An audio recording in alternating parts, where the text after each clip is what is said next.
Hello and welcome to this special podcast.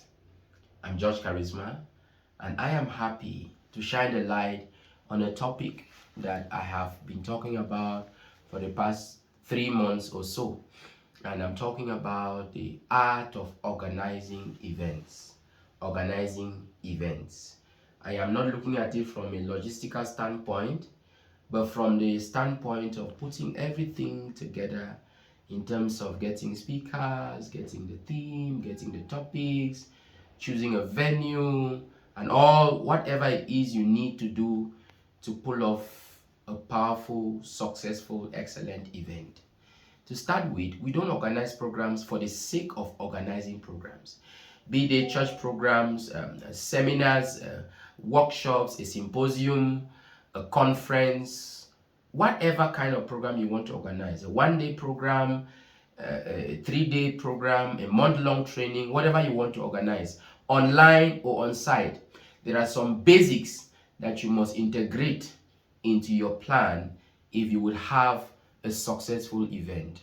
The first one, of course, is that you have to establish the need of the season. What is a need for the season? Why do you want to organize this particular program at this time? And who will be best suited to benefit from the package you are putting together?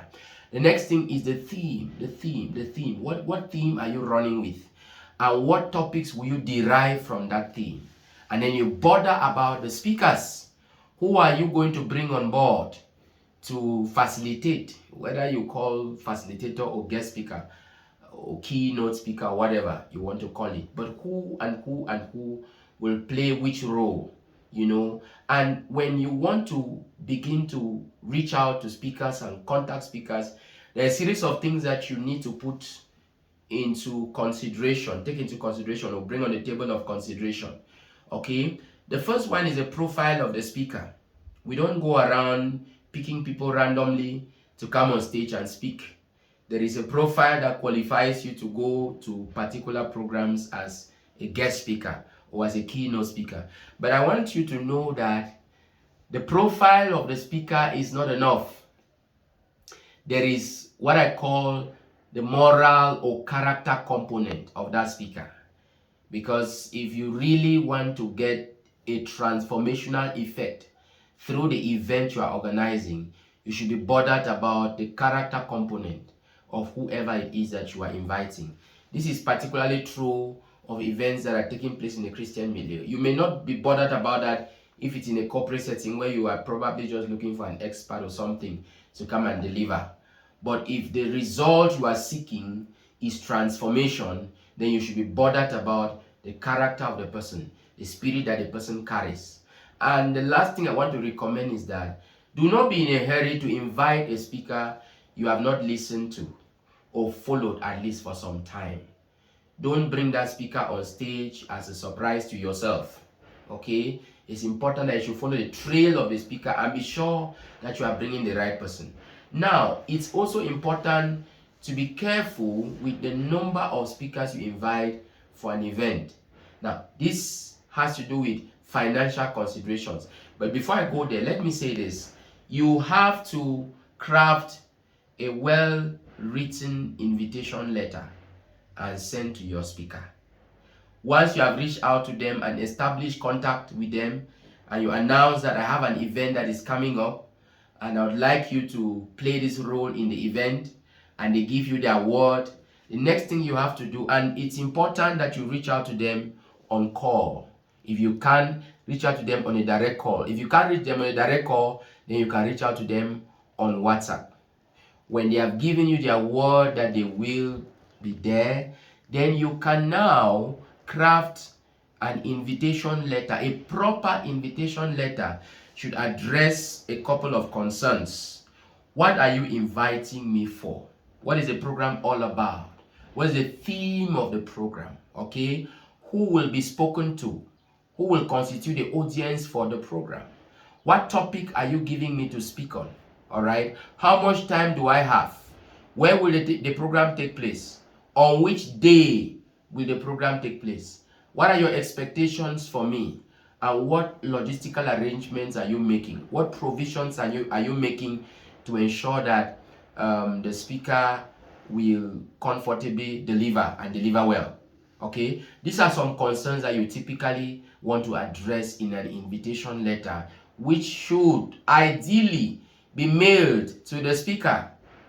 Okay, in extraordinary circumstances, you can send it, you can send the attachment and maybe as a PDF file on WhatsApp, but ideally the formal thing to do is to mail it to them. All right, now when they have those details will help them to be able to communicate effectively. They will be able to do their research and prepare before they come for that program. Now, another thing I want to say is the financial part of the story. All things being equal, when you invite a speaker for a program, it's important to have a personalized conversation, a one-on-one conversation with the speaker, just to find out if they would be comfortable with your offerings, with what you are providing, logistical provisions, and what we call a speaking fee, depending on the context where that speaking will take place. If it's a corporate context, if you are inviting a speaker for a program that is paid, that people are paying to attend, then there should be a speaking fee that makes sense, depending on what the people are paying to attend the program. But if you cannot afford the speaker's fee, then it is in your place to tell the speaker that I'm not able to afford your fee. This is what I have. And if the speaker agrees with you that they will come on the basis of what you have proposed, then you are good to go. But let me say that there are several things that we take for granted most times when we invite speakers. And I'm saying that as a program host who has evolved and who has grown and who can now do better based on what I have learned. If you invite a speaker who is coming from outside of the country, if you are the one who invited that speaker, then of course you have to pay their flight ticket. That's one. Number two, you have to make arrangements for them to travel for in-country travels. When they arrive at the airport, you have to make arrangements for in-country travels to transport them from the airport to the venue of the event. Okay? And maybe not to the venue necessarily, but to where they are supposed to lodge, except where they are lodging is the same as the venue of the event.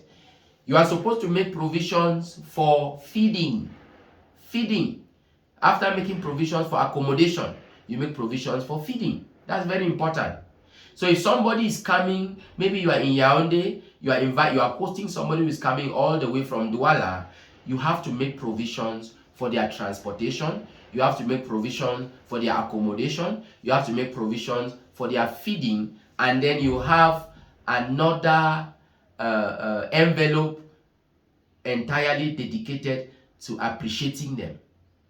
You know, this is good practice when it comes to hosting people, when it comes to hosting guests. And that's why if you do not have enough financial ammunition, it doesn't hurt to cut down on the number of speakers you want to have on your program. You can cut down to one, you can cut down to two, you can cut down to three. There is no need for you to fill the poster with 7 speakers or 9 speakers or 10 speakers, and then you have to beg each one of them that we are just starting this organization, we will not have the means to pay you. Just consider that you are investing into this organization, and so on and so forth. Now, let me continue by saying that once you have had that conversation, never you assume. Once you have had a conversation with your speakers and so on and so forth, well, you can go all out now to do a proper poster. Ask them to send you headshots, professional headshots, and you do a poster. The poster should reflect the standard of the event. And I tell you, it's okay to pay money to do a proper poster. Get a pro to do you a poster that is effective. It answers all the questions of a good poster, or excellent, if that is a word that you understand better. Now, the other thing, when you have done the poster, you circulate the poster. These days, we don't measure a lot on putting our programs on billboards and and all that. We measure more on sharing flyers on social media, and that's okay. Share the flyers as widely as you can. But I want to tell you that when a speaker leaves from wherever they are coming for the program, especially if they're coming from out of your region, that speaker is your responsibility. From the time they take off to the time they arrive back from where they took off.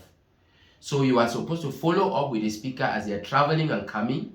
When they arrive, you are supposed to make provisions for them to be picked up at the airport or at the park, bus station.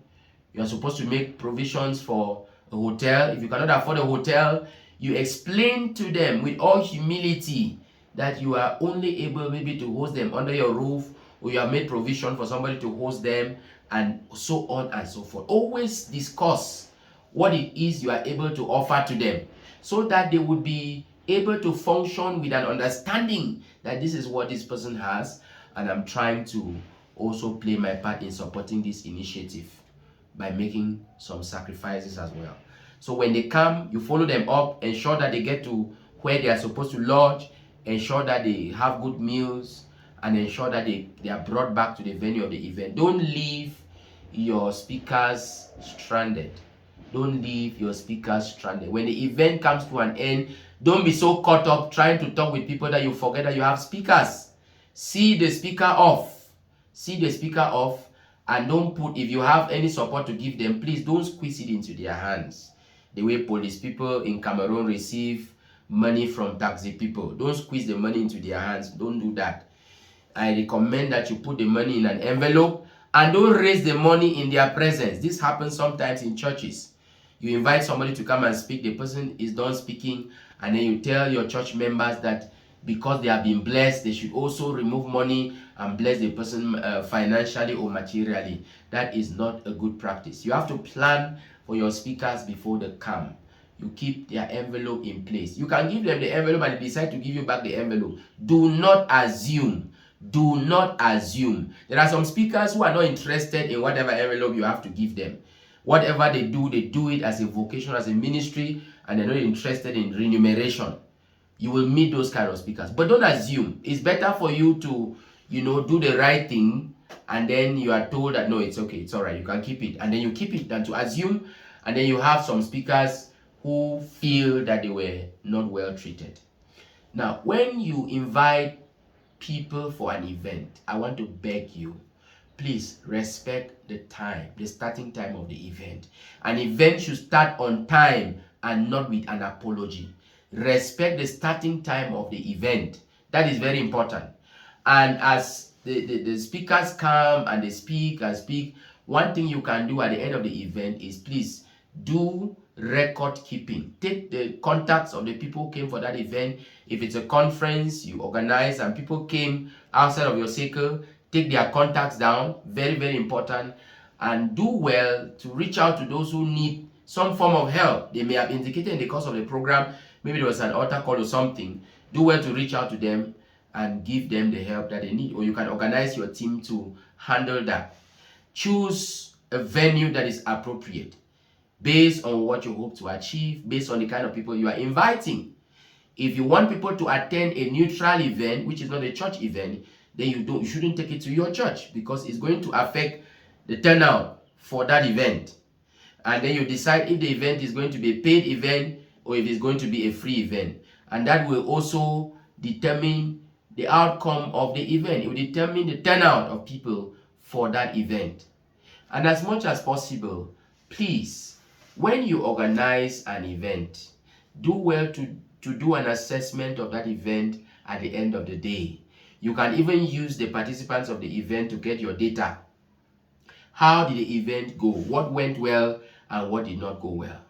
There are several things that we have neglected in organizing events that make people to leave events discontented, grumbling, angry, sad, disappointed, because we didn't follow best practices in organizing events.